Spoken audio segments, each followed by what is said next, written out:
Chef Brian Duffy is one of the culinary industry's most dynamic and innovative personalities. With a career that spans decades, he has been captivating audiences with his infectious passion for food and his unique approach to the culinary arts. He is well known for his appearances on the TV series Bar Rescue, where Chef Brian helped transform struggling bars, offering expert advice and renovations to revitalize their business and create successful, thriving establishments. In this episode of Cider Chat, we are tapping into the chef's contemplative side and getting his thoughts on both cooking with cider and pairing cider with food, making now a very good time to grab a glass and join this chat with celebrity chef Brian Duffy. This is such a real thrill for all of us listeners out there in Ciderville to have you on the show. So let's bring listeners up to date on, what Chef Brian Duffy's doing today. I'm still doing a lot of TV stuff. I judge a lot of stuff at this point. So I judge Beat Bobby Flay. I have a whole bunch of stuff coming up in competitions that are happening throughout the country that I judge those as well. And then I have a consulting firm. So the name of my company is Duffied Experience Group. We just opened our 111th restaurant in Phoenix, Arizona. Yeah, really cool spot. It's called Foley Ranch. It's a really big, it's called Boots and Barbecue. So it's line dancing and live country music 7 nights a week. It's a really, really cool spot with awesome clients. So we had a lot of fun putting that project together. What else do I do? Consulting. And then I speak a lot about hospitality and the differences that are happening within hospitality at this point. I have a podcast called Duffied Live, which is going to start up again in just shy of a month. And then I'm traveling at this point. The winter for me is all about work. I've got some clients up in Alaska that I'm excited to get up to there. I ski a tremendous amount during the winter. I'm lucky enough that I have clients in the Pacific Northwest and over on the Northeast. So I get to kind of go and do that. I'll go in and work for 3 days and then ski for a day. It works out really well for me. I fly about 130,000 miles a year, so I'm kind of all over the place. I've got a project in Cincinnati we're getting ready to work on. We've got major shows coming up with the Bar and Restaurant Expo that's happening in Vegas, the NRA show in Chicago. And then there's a new program called the Flyover Conference, which is happening in Cincinnati in February. Wow, no dust settling on your desk. Holy smokes, wow. Yeah, exactly. And then I have a family as well. So, my family's at home. Again, super thrilled to have you on the show. We're going to be talking about pairing cider today with food and tapping into your knowledge base there and getting some tips for makers, also fans, because a lot of folks out there in Ciderville are just folks who just enjoy cider. I sent you some ciders. You had like a sweet. Yeah. We have Coyote Verde. I believe that's out from, let me look at my notes here. That's from Iowa. Yeah, Iowa. Yeah. And so that's more on the sweet side. Let's kind of start there. Open this one. Okay, go for it. Well, sweet ciders. This particular one is with tart Granny Smith. So you probably get a little bit of tartness there. It's a 4.25% alcohol by volume. So that's a pretty low ABV, which is nice for like rafting down the rivers out in Iowa or backpacking or maybe even throwing in your rucksack when you're skiing. I don't know. Yeah, but, so it's nice to have something on the slopes. Totally. Something a little lower ABV. But what do you think about that for like pairing that with food? Honestly, that to me says vinaigrette. I see I do it. So for me, what I do a lot when it comes to booze and all and ciders and all that stuff is really more about is utilizing it within the preparations of food. Mm-hmm. I love to add like a sweet cider like that into a vinaigrette. That with some extra virgin olive oil, pureed up shallots and garlic, mm-hmm. some chopped fresh herbs, a little bit of rosemary, like that rosemary and apple is so much fun. And then do that with I would actually microplane like a really, really sharp, almost Vermont cheddar right across the top of that. So imagine a cider Caesar vinaigrette with that acid, and then that sweetness would work out really well with that. On a drinkable level, honestly, I think you could play around with this and have some fun. I stopped hopping into the drinkability of it, and now I'm making bread pudding in my head with this, with that sweetness and then that sugar and that egg that would go into there just to make that custard. And then doing that with like a really fine shave of apples that would go in different layers of the bread, caramelized apples and some Fijis and all that stuff. So I go all over the place with that. I'm loving Yeah. that. That's Yeah. awesome. Yeah, caramel, different layers of apples. I never thought of it that way. That's really unique in Yeah, my it's a mind. lot of fun to play. Like when you start really, so what's funny is I actually have a beer line coming out in April. Ooh, And with that beer line, we've got a really cool component to it that is going to be, yeah, I forgot to tell you about that one. Sorry about that. yeah.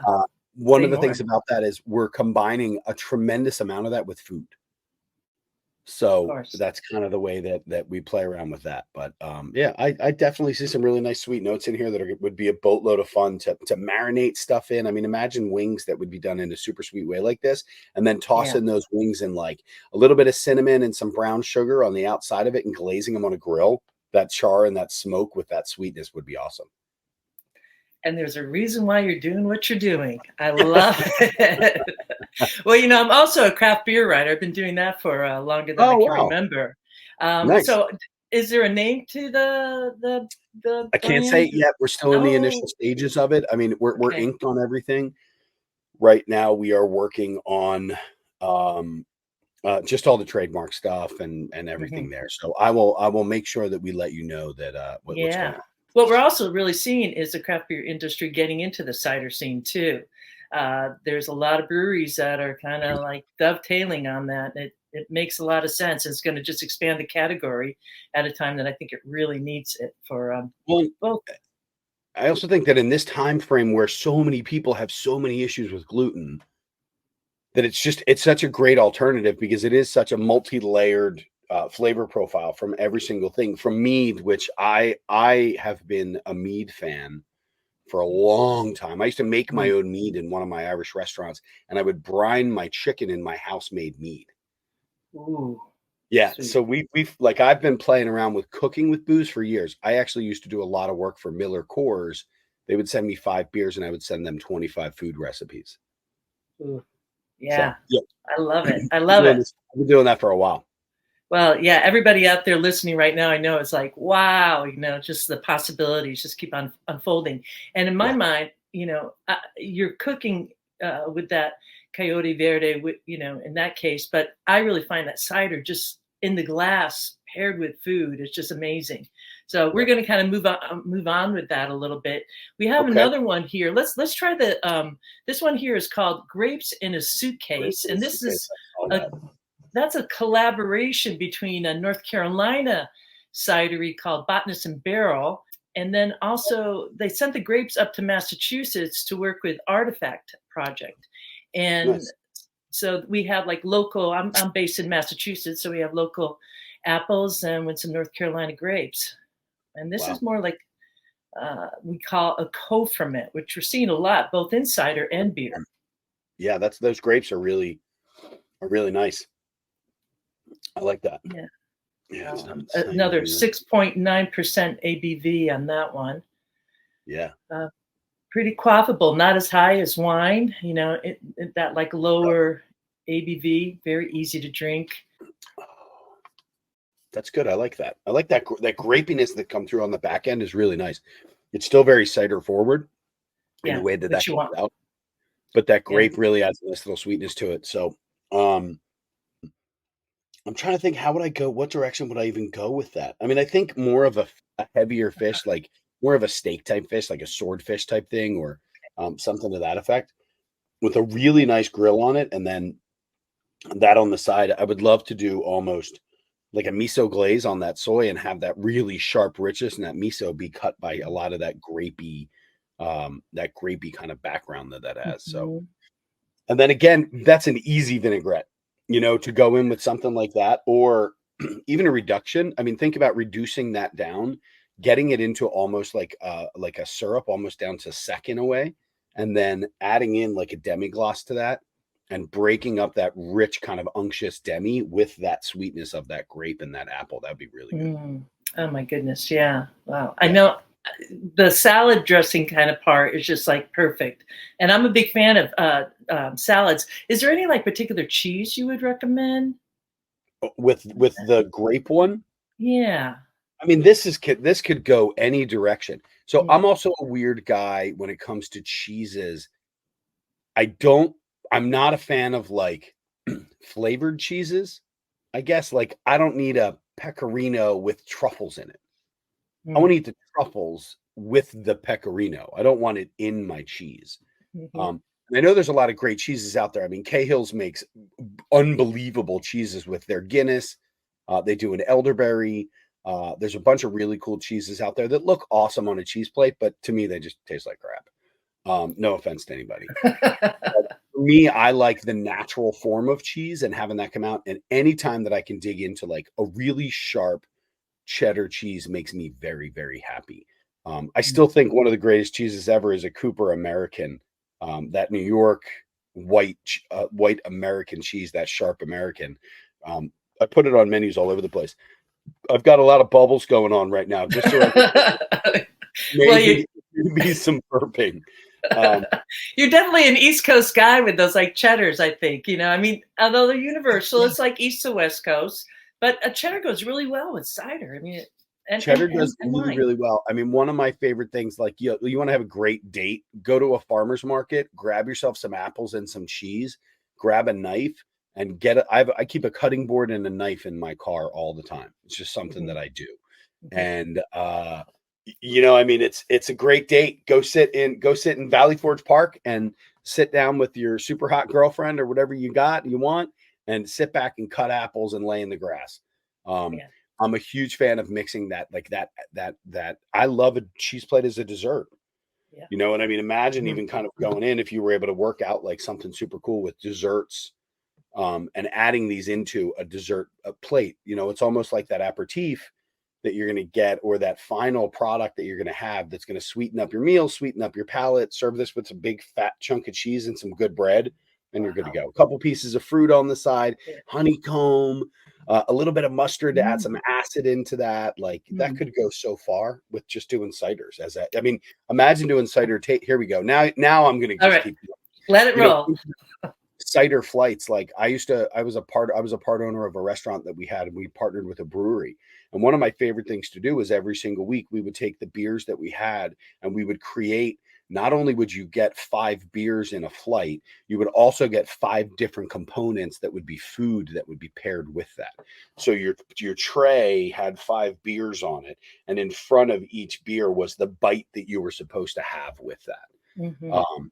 Which, I mean, imagine having a dessert kind of cider situation where you could pour out 2 ounce or 3 ounce pours of these and have different components of a dessert to match with this. So Yeah, that would really elevate the whole experience. I really like that Coyote Verde. All That's right. good. I mean, first off, I'm not a huge drinker, which is the really funny part. I'm not a huge drinker. Um, but I do love a cider because, one, it's so much lighter. It doesn't make you feel bloated and crappy. Like for me, I have a rule. If I'm going to go out drinking at night, I'm not eating dinner before I go out. I'll eat later on. I'll have my late night meals with my late night beers if that's the direction I want to go. But ciders are one of those things, even at a 4 and a 6%, that you can kind of drink throughout the night and not feel like crap. 100% agree. I am not a big drinker, even though I'm a drinks writer. You Yeah, learn over time. I want to be able to drink for the long term. So it's more sipping and, exactly. letting it have the mouth feel and let it go. And I imagine you have to do the same thing as a chef, right? You have to What is really watch your out. do you have a go-to? Is it beer or cider, or is it a cocktail? Well, I love it all. I love it all. I do. I love it all. Yeah. But I have different things for different times. So I just, was at a cider conference, and then midway in between, late night I'll have some Calvados to kind of Okay. like change my palate. Just a little tiny bit, or like an ESB, a beer. I just love the bitters. It's like having an endive in the middle of a meal, right? I got you. So just kind of changing it that way. That's how I kind of work it, and sip, sip, sip, because there's so much to sip out there in the world right now. I mean, it's just like a candy store. I can piss off most of your listeners Okay. with this one thing. I drink Budweiser. I love Budweiser.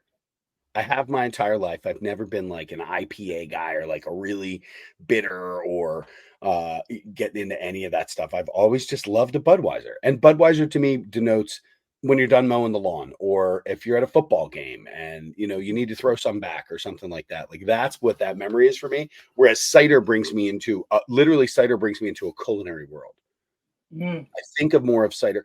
I have a good friend of mine who was the first woman cider owner in New York. Her name was Danielle von Shiner, and Oh she yeah, I owned know that Danielle. Yeah, Big yeah, Apple hard Big cider. Apple. Such a Yeah, cool chick, like such a great yeah, she's friend. awesome. Yeah, Yeah, she was really cool, and she used to send me her ciders all the time. I don't know what happened with it. We kind of COVID hit and things, yeah, conversations kind of stopped. yeah. But I don't know whatever happened with that. But I remember I used to love her ciders. So, Yeah, and it all goes to charity. I've had Danielle on the podcast, I oh think in wow, like that's awesome. season 2 or something like that. Yeah, it's called Big Nice. Apple, and most of her brand, her product is going for like Hell's Kitchen or something really unique that I'm way. taking a picture of us on the podcast right now to send to her, and Okay. this will be my post. So there you go. Yay. Yeah, she is super awesome, and yeah, life kind Yeah. of happens. Yeah. Um, I'm kind of like losing my train of thought here because there's so many things to talk about. It's Well, my I just fault. want to go back to having, no, that's great. Having a lager. You know what I mean? Like, I kind of drink the same way. A good Pilsner is Yeah, quenchable, quaffable, and low ABV is kind of a hot thing right now, right? It's going to like absolutely. non-alcohol, Every celebrity now has a booze brand, right? and cocktails are super hot. Don't get me wrong, but I look at my daughters who are 23 and 20, and it's like they're not big boozers. Booze is just, and it's not like they're big smokers or drugs or anything like that. They're just not big boozers. It's almost like this younger generation is not sucking back the beers. Like I remember, look, I'm 52. There were many a night that I would drink a case of beer when I would go out with my friends. No doubt. Easy. 24 beers would happen. Yeah. That's not them anymore, Yeah. at all. And I still don't see a tremendous amount of drinking, but it's almost a responsible level of drinking now. I went to dinner last night. I had a mezcal Negroni. That is my cocktail across the board, is a mezcal Negroni. I It's think my favorite part about that cocktail is the different variations of flavor it gets as it continues, as that big cube mhm. melts. Yeah. Me, that's just a great way to go. And I think, I mean, look, I'll keep bringing it back to cider because that's where we are. Like, I love to see combinations of flavors going into things. Like, I love a perfectly mixed cocktail. And I love to see people that are using a beer in a cocktail or using a cider in a cocktail because it's a really nice mixer as well. And it adds a different complexity to a cocktail. It's a good category to be in, isn't it? The drinks category, because it's infinite. And what I particularly like about cider, and I see with beer, you're sourcing the resources pretty far away. I mean, there's Yeah. some brewers that do it like within 100 miles, but with cider, you're getting the apples, out your Right there. back door or pretty local. So it's truly farm to table, which is also a hot topic. It's an artisanal thing, and that's the Yeah, product. I mean, yeah. look, I love my Budweiser, but let's be realistic. There's no artisanal qualities that are going into that beer. But when I'm drinking a cider, there's a guy who's sitting in Iowa who's wondering how his Coyote Verde is. So, No doubt. yeah. No doubt. Love it. All right. Well, us keep on moving on here. I mean, really, that grapes in the suitcase is kind of like a dry, semi-dry. But there was a cider that I sent you in that big bottle that's called Malice, and that comes out of actually a place called Green Bench Brewery, Mead, and Cidery in Florida, of all places. I know. I saw So that. I was looking at the label. crazy, right? And I just had the maker on the podcast, and that's Brian Wing. And there you go, brewery making cider. Oh, I love it. Did you use a little what I was used the it? A back of my scissor? my scissors. Yeah. Even though, what's funny is I just realized there's a bottle opener right there. I use the backside of it because look, as a chef, like I mean, at the end of the night, you grab a beer. You don't have a bottle opener. We're either smacking it on the edge of the table or we're grabbing the back of a chef knife and popping that right up. I'm gonna have to find that lid a little bit later. But this But this this is champagne esque. yes, yeah. So that's a 7.5%, Wow, and they great are, bubbles. yeah, right. That's a kind of That's their delicious. flagship. I mean, they also make it like, they put stuff in cans too, but this is coming down from New York State, which is like, 2024, right? You can make cider anywhere in the world right now. Yeah. Press it, 2 days later, it's there in Florida where That's there's so no funny. apple trees. And it's so funny Yeah. that I mean, I'm still not seeing the mass moving into ciders. I'm starting to see more ciders making it onto menus because honestly, I think it's because it's a gluten-free option for people. And then I think once they have them, they really dig into, because I mean, look, let's be realistic. What is the number one cider that was out there that really made an impact? And that was what is the Magners? Yeah, from Ireland. Yeah. You know what I mean? And Yeah. that was really the only cider that I ever, I mean, I remember seeing in the last 20 years. Hmm. Hmm. Now you're really seeing a lot more of the local stuff that's ending up on menus. You're seeing a lot more, you still might only see one or two ciders that are ending up on a menu, which is kind of funny in this day and age. I mean, I sat next to a woman last night who was gluten-free, dairy-free, soy-free, fun-free, friendly-free, like every level of whatever it was. She couldn't do anything, but she was sucking back cocktails like there was nothing, because she was talking about inflammation and gut health. And I'm like, do you have any idea what you're doing to your gut and your inflammation right now just with the booze alone? The doctor Yeah. told her what she she couldn't eat. And we actually had a conversation about cider, and I was telling her that I was going to be on here today, listen to the podcast, because you're going to be able to learn a lot, like stuff like that. I think so many people are just in this world of I can't eat bread Yeah. because of the gluten that goes in it. What they don't realize is the amount of gluten that ends up in all the beers, and ciders are gluten free. It's Yeah, just a totally. super easy way to go. And in my opinion, more flavorful, lighter, and they don't make you feel like crap at the end of the night. Hmm. Yeah, that goes a long way, doesn't it? Yeah, big More time. more than one glass. I mean, you're drinking a 7.9%, but a lot of French ciders Yeah. are equally like magnificent, and they're only 4.5% ABV. This is really, honestly, this is delicious. And like I said, it's very, so Malice, well done, my friends. This is a great cider. One, it raises it up a level in its presentation. Yeah. To be able to grab a bottle like this. I mean, you think about the ciders of old, what we were getting them in. We're getting them in that almost Grolsch bottle Yeah. with that cap, that flip top lid on it, that Yeah. very heavy brown, manly-esque bottle. When in reality, I mean, I know more women that would drink this and love to have this in front of them. Mhm. I don't know. Can you pair it with orange juice and some raspberries and have some mimosas in the morning? I have no idea. This is pretty tasty at Ooh, 11:29 a.m. that's a great idea. Yeah, maybe they'll start serving that at Green Bench at their little tasting room. You know what I love to do is I love working with breweries and cideries on creating items with their products. Mhm. I'm a huge fan of that. I mean, I have a lot of companies that hire me to do that stuff, where they will send me a new beer, or they'll send me a new cider or a new wine or something and say, hey, can you play with this? And honestly, even on the wine level, you get to a point that they just all taste the same, but I can still taste the different qualities that are happening amongst just the three that I've had right here, which is super fun. Ciders are there's so many individual characteristics to them that they're so much fun. The notes that you're pulling out. Let's be real. When you're drinking red wine, I love a sommelier like the next guy, but everybody's got chocolate earthy tones to it. So let's just be real here. So buttery That's finishes. well. I mean, talking about going back to Danielle, she had sriracha, right, Yes. in some of her ciders, Yeah. which was like, whew, that brings a different dimension going on there. You mentioned it's like champagne, which is really like what cider can be credited for. It was like the first champagne, and then I'll say the French co-opted it from the Right. English. What was first? Was beer first? I mean, we all know wine started. Well, fruit How fermented fruit, right? fermentation across the board. The bears were eating it and getting drunk, out in Right. Kazakhstan. That's where apples are from. And Oh, so, I didn't know that.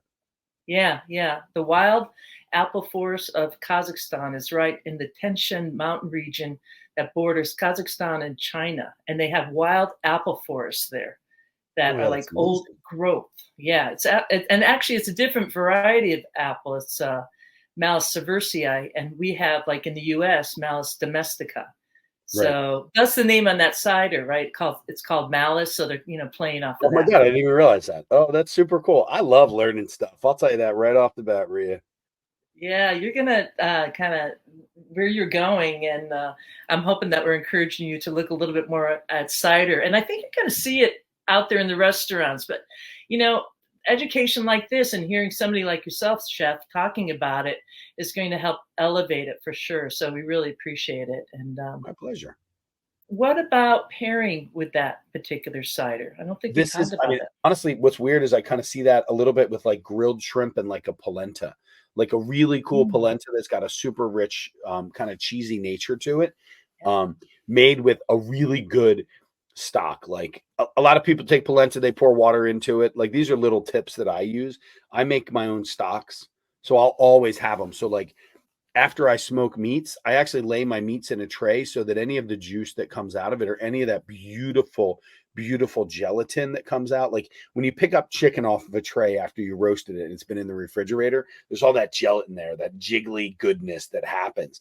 Like take that stuff and set it aside, put it into a quart container, throw it into your freezer. Mm. Add a little bit of water to that rather here. I've got big bubbles going on, Rhea. It's good for the digestive, system.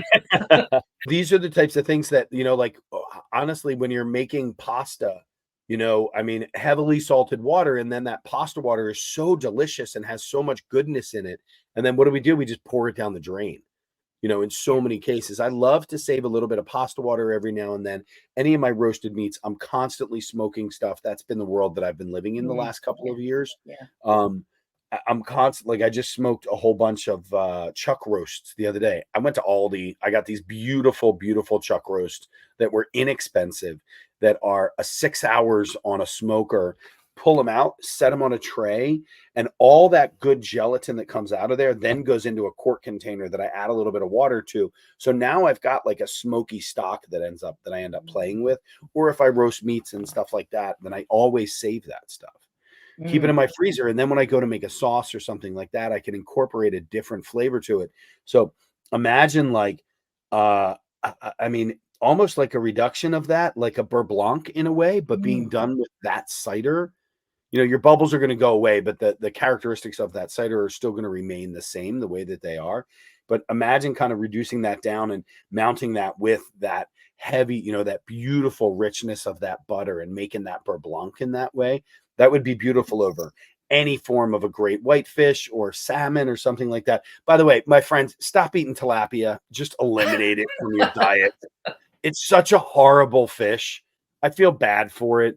And another one that you're going to see on menus is one called Basa, which they were selling for $1.95 a pound 10 years ago. That now is $7.50 a pound. So stay away from those things. Eat your natural fishes that are already good to go. But imagine like a salmon with that, even with adding in some berries. Like I like to add a sweetness to fish Mm. because there's such a Mm. richness to it, especially your fattier fishes.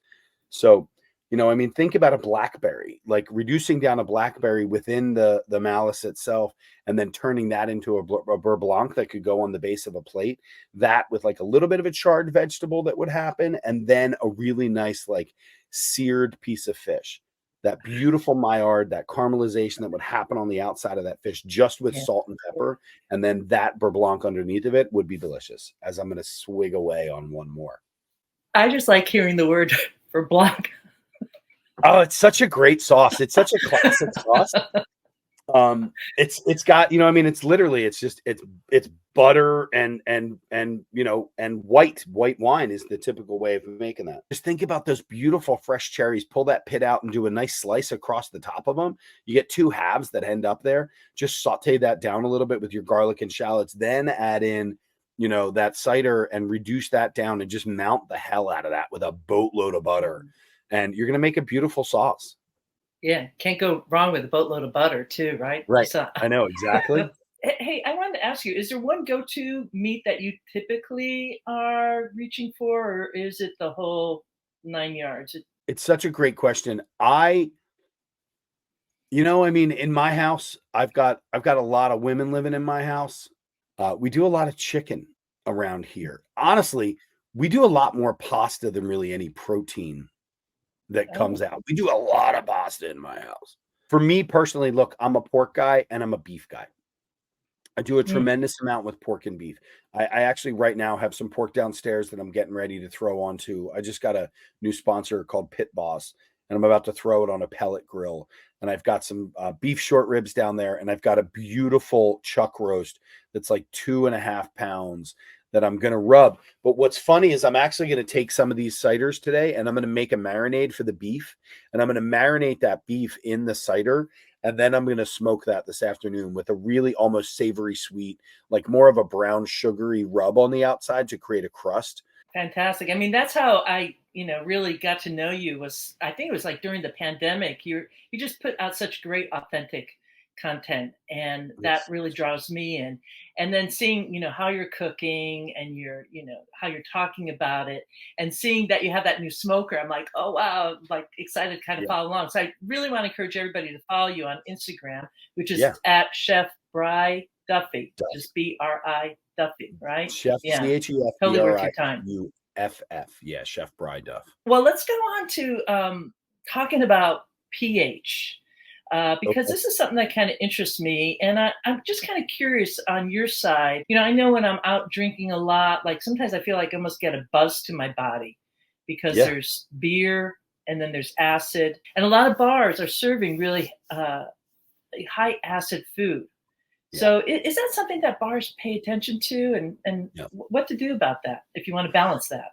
Everybody's doing the same stuff on their menus. I do a live menu read in Vegas every year. It's a 3 hour long thing. 75% of the menus that I read are all variations of the same exact dishes, especially when it comes to bars. We're Yeah. not seeing the creativity that we need to see. We're not seeing the locality of where we are. I was just saying, why am I doing butternut squash in New Mexico? I mean, it's not an indigenous product. It's not something that is down there, but we're doing butternut squash now, and I'm seeing butternut squash in the middle of the summer. It's like I hate to say it, it's the same thing as whenever we do burgers. Everybody's got to have a tomato on their burger, but let's be real. The Northeast in general, tomatoes suck anytime after September. They're just not good. We're just buying to buy to fill up a plate. So when I talk to breweries, especially, like I'll do everything from dehydrating your spent hops so that I can add that Mm. into a French fry seasoning that I can put on your beer fries that we're going to make with a beer Wow. cheese. Wow. So it's like I try That's to incorporate really cool components into food. I mean, just imagine taking any of that solid once these ciders are pressed and ready to once those apples are pressed and ready to go. Like I've already got 3 different levels of applesauce that are happening from the spent solids that are happening within the apples that have been pressed for this. Like there's so much opportunity to really be creative. And I just feel that most bars, cideries, the whole 9 yards, what they're going to do is they're going to do a charcuterie and a cheese plate. They're going to have some variation of wings. They're going to have a burger. They're going to have a mac and cheese. And none of it is going to pair with what they're actually selling. I mean, if you're thinking about it, and I'm going to take a really sweet product like this, like there's so many levels. Imagine just doing a simple glaze on this. Do a glaze out of this, add in some brown sugar, not even a lot. You're not going to need a tremendous amount. Get some stock, reduce it down, make a really cool glaze out of this Coyote Verde, and then toss your wings within that, and think about that additional flavor that we're going to have from a product that we just made 7 feet away, in a fermenter. Like that's the stuff that I really like to see. So when I go out to eat, I lower my expectations for the food standards because I want to be surprised, but I'm rarely surprised. Little things like salt and pepper, the basics are just missing. I'm not going to lie, there are some great cideries out there and there are some great breweries and distilleries that are serving good food, but it's few and far between. Mhm. Most people see food and it sucks because so many restaurant owners they just want to sell the booze and they don't understand the importance of the food and how easy it is to pair things together. Cool. Let's talk about. I asked you about any kind of tips here, and Sure. a lot of folks might know you from your work with Bar Rescue, which was Oh yeah. a wonderful series. With going in and helping different establishments be successful who were probably less than successful and a little Yeah. shocking. I was wondering about like if you had any tips, a couple Yeah. tips for people to be successful if they're going to offer food. One, I always talk to people about being bold. I want to do things that are bigger and better than other people. I don't want to mimic what somebody else is doing. I want to do something that's bigger and better. I did not allow any of my clients to use chicken tenders for years. We wouldn't even put them on the menu. It wasn't something that we did. So now I'm putting tenders on a menu because it's more of an adulty kind of food rather than just that kid world. But for Mm-hmm. right now, like one of my big things that I'm doing is my marinades that are happening are being bigger and bolder for the tenders that we're adding. We're doing a gluten-free option with them. Not even an option. They're all being done gluten-free because what we're doing is we're doing rice flour, masa flour, and cornstarch in our for our batter for the exterior of it before it gets fried. Yeah, I'm serving a chicken tender, but one, it's a handmade tender. I'm not buying it out of a box that somebody else created 17 months ago that they're throwing into a box and it's sitting in a freezer for the last year and a half. And most of these breweries and cideries that are out there, they're creating an unbelievable product that they put so much craft into, so much science into. And then we're going to serve a mac and cheese wedge that we bought from Anchor Foods that we took out of a box that's been frozen for 2 years. Like where is the homage to the food that it is that we're serving? And we've gotten away from the regionality of things and the locality of things. We should be matching with what we have around us. Like I hate tomatoes after September. Those end of summer tomatoes to me are the most brilliant, sweetest, candiest things that we have going on. But everybody's still serving a caprese salad in December. Okay. So like let's be real about that. So the other part of it that I talk about is always boldness within what you're going to do.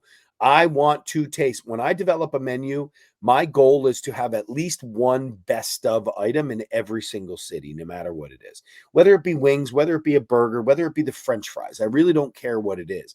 But I want to create something that is bold and that stands out for my clients that they can be unbelievably proud of. Not that they're not proud of the whole menu, but we have to be realistic. The people that are judging things, we're judging for best pizza, best pasta, best chicken wing, best burger, best sandwich, best hoagie, best cheesesteak. That's the things that we're all being judged on. When you go to a barbecue restaurant, what are you being judged on? Brisket and ribs. And what's the number one component they look for in ribs? They're looking for a rib that falls off the bone, which you shouldn't have a rib that falls off the bone because that means all the fat cooked out of it and there's nothing really good left in there anyway. So I have a saying so much that I use so much that it's tattooed onto my body that says that the art of the preparation creates the experience. So when you're creating products, like they're spending so much time building this product, then we should be creating foods that are going to match and pair well with that rather than just creating a menu. So I always talk about not doing what everybody else is doing, being super creative when it comes to your food, stepping outside of the box. Don't look at other people and what they're doing around you. Do your own thing. Be creative on that. And then when it comes to the operation standpoint, one, your numbers are the most important thing. You want to lose money, open a restaurant. Okay. It's that simple. You can make money off of this because this is a non-perishable item. Right. Now there may be an age date of when I've got to get rid of this, but in reality, I've got a long time frame. The chances of this just sitting on a shelf for a year are slim and none. Whereas I bring a product into my refrigerator and I've got to now throw it into a freezer. Once it goes into a freezer, we're never using that product again right away. It's just not going to happen. Know your numbers and know where you are. Okay. You should know your food cost across the board. And that's not, do we really want to get into this? We've got 3 different levels of costing that happen within restaurants. We've got a raw cost, which is purchase divided by sales. I've got a theoretical cost, which is what a lot of these POS systems that restaurant operators are using right now is generating a theoretical food cost of what your food cost should be, which is almost unattainable in a lot of situations. And then we've got what's called a true cost, which is your beginning inventory plus your purchases minus your ending inventory equals your utilization. Utilization divided by sales is what your food cost is. And to give you a basic idea, your true food cost is usually 4 to 6, sometimes 8 points higher than a raw cost, which is what most restaurants operate on. And the other problem that we have right now is we don't hold our chefs accountable to the costing of what's happening within restaurants. And we need to do that.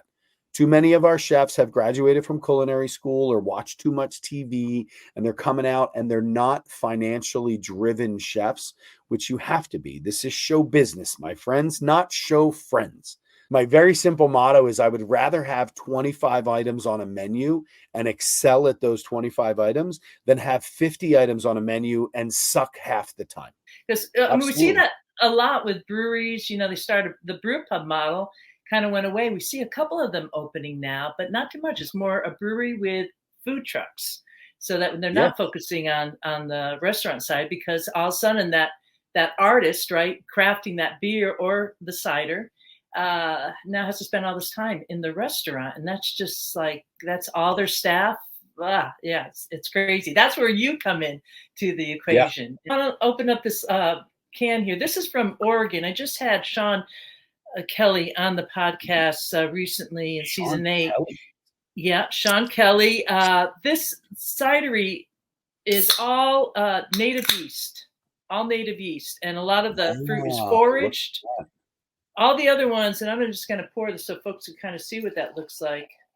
So we get a little glass there. And I do watch out with cider, because, once it kind of comes out and opens, it does kind of make you sneeze, and it's kind of bubbling off there a bit. So, this is not one of their like high-end ciders, but, let me see. I got to see. I brought it back from Oregon. Let's see what's going on here. It's a completely different complexity compared to the others. It's very yeast forward. That apple is a secondary component to it. I mean, it smells like a beer, which is the funny part of that. Interesting. It smells like a beer, but it drinks like a cider. Probably that yeast again. Yeah. And I think this is like a 6.9%. 6.9% ABV. This entire cidery does not use any cultured yeast at all. All the other ones that you were trying there are all, cultured yeast. Right. This is all wild ferment. That's really good. That to me is a much heavier cider in the way that it drinks. That is that's more of a barbecue cider to me. I mean, that smoke, that char, that sweetness that you're going to get from your glaze of your ribs, or that brown sugar that goes into your rubs or whatever it is. But that mix of smoke, like I picture a campfire and kind of sitting next to a campfire and drinking this, like when I'm going camping.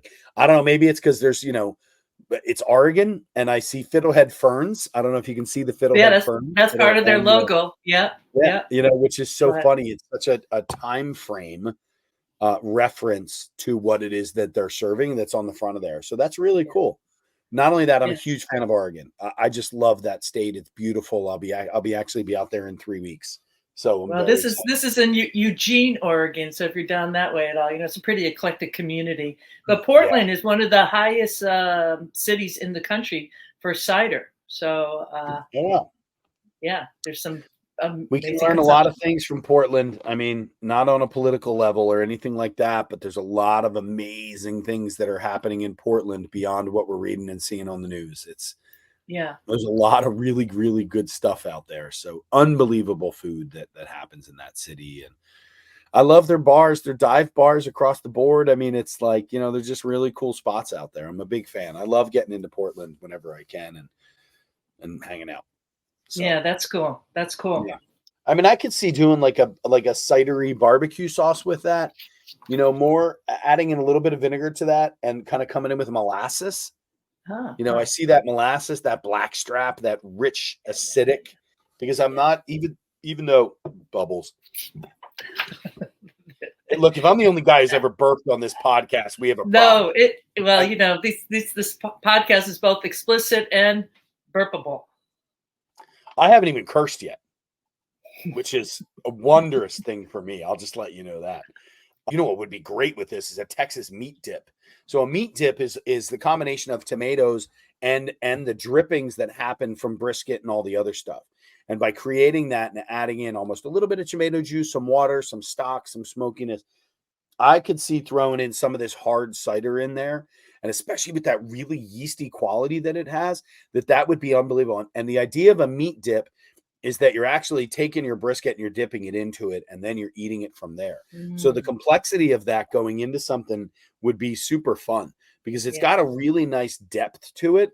But I think that having that super, like that really rich, fatty product that renders out of that brisket with that smoke would just make a delicious sauce. All right. Well, I'm sure all the makers are going to appreciate you talking about their ciders, and I do too, because we're all trying to like keep cider going up here on the Yeah, podcast. if them want to talk to me and play, I would 100%. I mean, this is so much fun. I'm not saying it's my favorite, but I think that on a presentation level, it's just a beautiful way to present cider. Two, it raises the level of what, I mean, look, I grew up in the Northeast. Cider to me was that gallon jug that we got from Yeah. Ziegler's. Yeah. That was the cider, not a hard level of it. So the complexity of what happens in here is super delicious. And then the different components, like I love the grape addition into the botanist. The Coyote Verde I just see is such a really cool level Fun. to play with sweeter sides of things. I'll do something today. I'll make a meat dip out of this. I mean, there's 16,000 apples in the world and growing, so there's a lot of stretch there. It's just like, and it's one of those fruits that is just, it's so important to the history of our country as well. There's, I mean, look, we got a lot of we got a lot of stuff going on with Apple. It's so funny because Danielle, we can reference back to her. She was my introduction into a craft cider world, because I was so used to the Magners version, which, look, there's nothing wrong with that product. It's not for me. I'm not a mass produced kind of guy. I know I said I drink Budweiser. But Magners to me was something that I remember, like, what is the number one drink that they make out of a Magners is a snake bite. Yeah. Which I think is beer and cider together. I can't even remember. But Danielle was really the one who introduced me to ciders, that brought me to the level to be able to say, I really think this could be a fun component to cook with. And I think that for the cideries and breweries that are out there, you've got to utilize your product more in what it is that you're doing, because it just ties the whole project together. Those are those types of things that I really, really want to see. So let's tell listeners how to find you. What's the best way to kind of check in with you, Chef? The easiest way to find me is really through Instagram, which is Chef Brian Duffy. I mean, that's kind of my place. I love Instagram. I'm such a big fan of it. If you're on X, I'm a rude dude. I speak freely when you get over to that X Twitter world. Because what I find over on there is a lot of people are showing me pictures of their food, and I'm very, very honest and very real and straightforward with all that stuff. Facebook, my mother loves some Facebook. She comments on every post that I put up there, and that's all. It's all through Chef Brian Duffy or Chef Brian Duffy.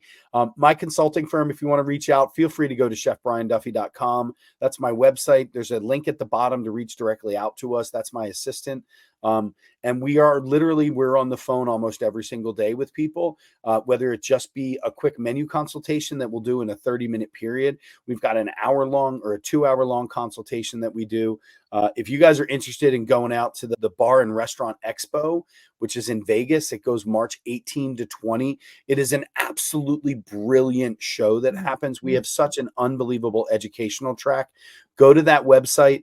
Put your ticket in. You can add the code Chef Duffy 50 and you'll get $50 off your pass. Get to Vegas, check it out. There's no more F1 there, so you can walk the streets. You'll be fine. And check out the show. It's super educational. We run a section called the Food and Beverage Innovation Center. I've got 10 brilliant chefs who hop up on stage with really, really cool pieces of equipment that are all innovative with newer, fresher ideas for stuff. I'm going old school. I'm making a smoked meat sloppy Joe that I'm doing with a really cool savory French fry that's going to happen on the side of it. But that's what we do. I have a podcast. It's called Duffied Live. You guys can get over to all your podcast areas and listen to some of the older episodes that we had. But the podcast will be coming back out in a couple of weeks. We're going to shoot our first episode next week, and then we're ready to rock and roll. Thank you so much. And with that, I want to just say cheers, Chef. Cheers. Cheers. Yeah, I don't know which one I'm drinking. I think I'm going here. So there we go. Right, I'll go like this. Let's get that Coyote Verde. Cheers to you. Cheers.